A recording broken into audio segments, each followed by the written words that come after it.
Здравствуйте, вы смотрите интервью на телеканале «Россия-24». Меня зовут Дмитрий Макаров. И сегодня у нас в гостях генеральный директор публичного акционерного общества «Якутскэнерго» Алексей Александрович Стручков. Здравствуйте. Здравствуйте. Алексей Александрович, конец года, наверное, самое лучшее время, чтобы подвести его итоги. Давайте вот сразу, в целом, каким он был для компании и для энергетиков? Надо сказать, что, конечно, 2020 год для энергетиков и для энергетиков Якутии год особенный.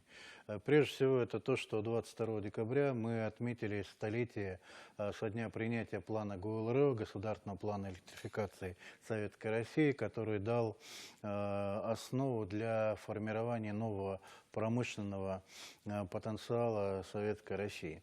В начале года мы в компании «Якутскэнерго» отметили 50-летие со дня запуска первой турбины на Якутской ГРЭС, первой станции, построенной в Советском Союзе в условиях вечной мерзлоты.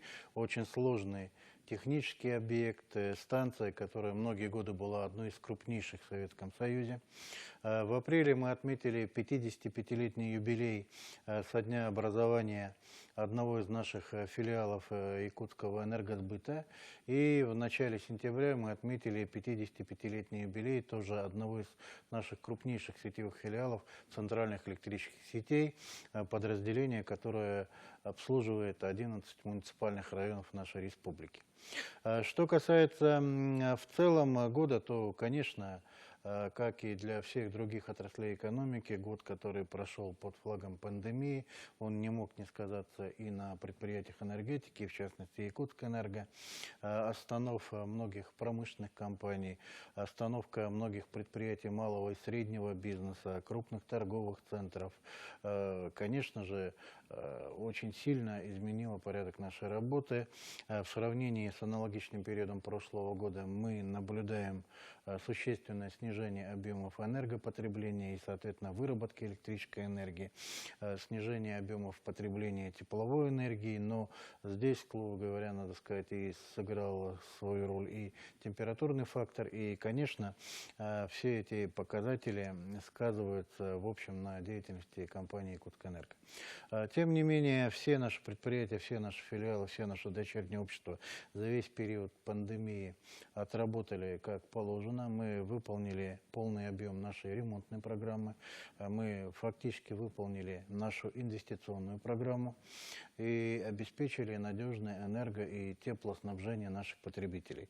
В период пандемии, особенно в начальный период, мы значительно скорректировали график наших плановых отключений, и вот с учетом наступления устойчивых холодов мы также скорректировали и минимизировали количество плановых отключений, чтобы это менее всего сказывалось на наших потребителях.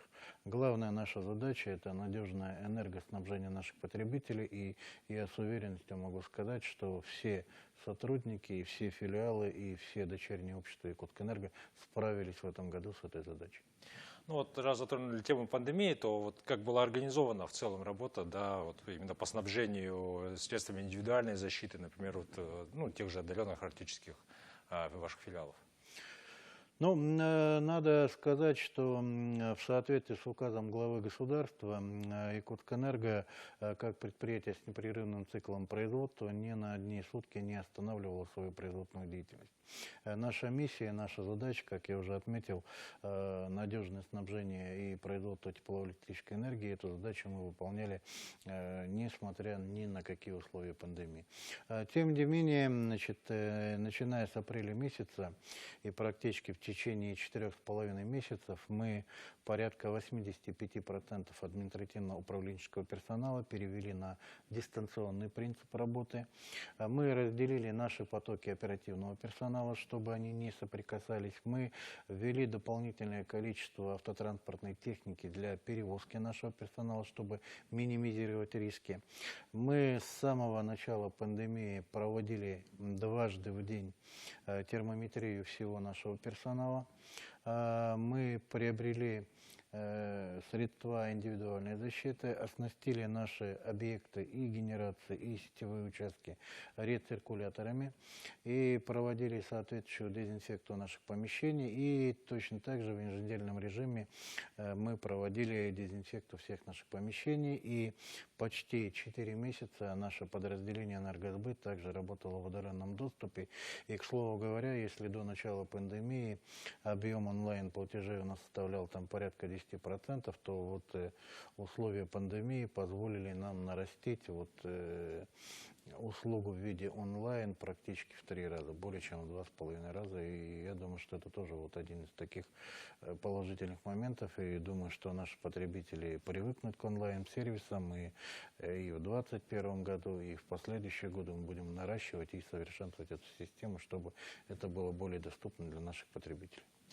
Но энергетика не стоит на месте и постоянно развивается. Вот в этом году какие были новые объекты введены? Потому что, насколько мне известно, их было несколько прям.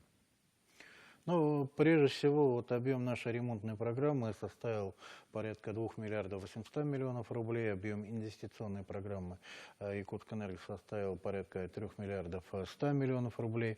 Нам удалось модернизировать и реконструировать порядка 2000 километров электрических сетей.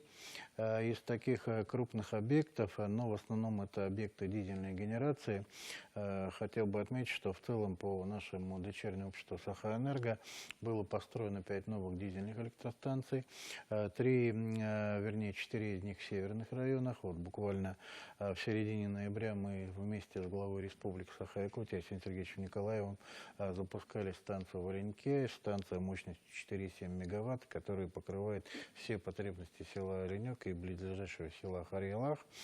И в 2012 году, к слову говоря, мы там начинали реконструкцию и линии электропередач, которые вот проходят через реку Оленек до села Харьялах.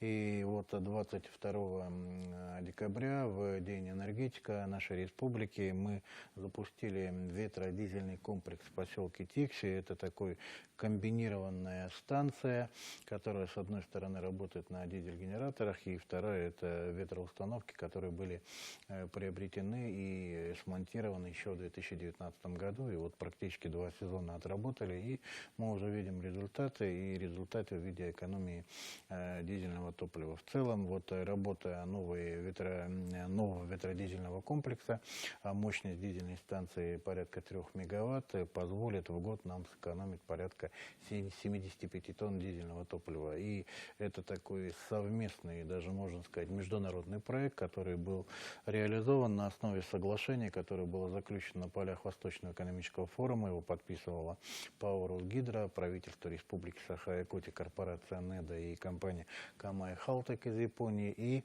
в строительстве этого ветродизельного комплекса был использован грант правительства Японии, значит, дизель-генераторы японского производства. Мы надеемся, что это самое современное высокотехнологичное оборудование, которое вот позволит обеспечить надежной электроэнергией потребителей поселка Тикси. И в качестве второй очереди мы уже совместно с ПАО «Росгидро» и правительством Якутии будем рассматривать вопросы расширения вот этого первого этапа. Ну, то есть альтернативные источники энергии показывают себя хорошо. Конечно, да. Но здесь надо понимать, что в Якутии, в общем-то, активный участник использования возобновляемых источников энергии. На территории Якутии у нас уже 21 такой комплекс с использованием солнечной генерации или солнечных батарей. Но надо понимать, что 100% заменить работу дизельных станций эти солнечные установки не могут. Они, конечно же, нам помогают существенно сэкономить объем употребления дизельного топлива, и в летние периоды или в периоды, значит, большого солнцестояния позволяет нам вот останавливать часть наших дизелей и, соответственно, брать нагрузку на себя. Общая мощность вот этих 21 установки у нас примерно 1616 киловатт, и, в принципе, это достаточно большие объемы, и понятно, что у нас уже есть опыт, который мы можем передавать и другим субъектам энергетики, и начиная с текущего текущего года мы еще и реализуем так называемые энергосервисные контракты, которые тоже в последующем позволяют модернизировать наши дизельные станции, возможно, значит, гибридная выработка как тепловой, так и электрической энергии, что в конечном итоге сказывается на конечной себестоимости вырабатываемой электрической и тепловой энергии. Ну, внедрение новых технологий требует, наверное, и соответствующих кадров. Как решается этот вопрос? Ну, надо сказать, что у нашей компании давние тесные связи с нашими ведущими учебными заведениями региона. Это прежде всего Северо-Восточный федеральный университет, это Мирнинский политехнический институт, филиал СВФУ.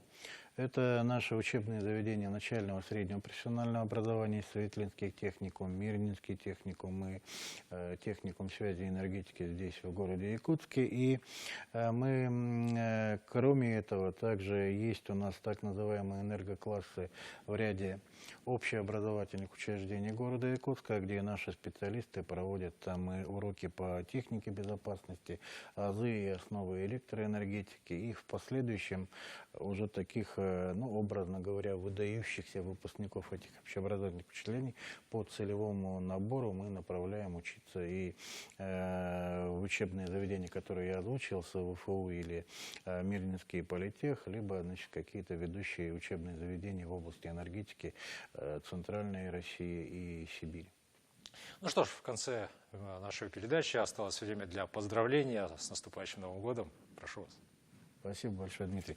Ну, я хотел бы еще раз поздравить всех своих коллег с прошедшим нашим профессиональным праздником Днем энергетика. В этом году, как я уже отметил, он особенный для нас всех. Мы отметили столетие со дня принятия плана ГО-ЛРО. Для акционерной компании «Якутскэнерго» год также особенный.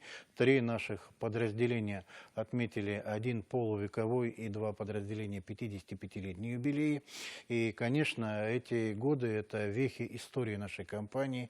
Это благодарность нашим ветеранам за ту систему, которая была создана, за те проекты, которые реализованы, и за тот результат, который сегодня имеем мы как компания «Якутскэнерго», и за тот результат, который чувствуют все наши потребители. И поэтому я хотел бы еще раз, уважаемые коллеги, поздравить вас с прошедшим профессиональным праздником, пожелать вам доброго здоровья, удачи, успехов и, самое главное, безаварийной работы.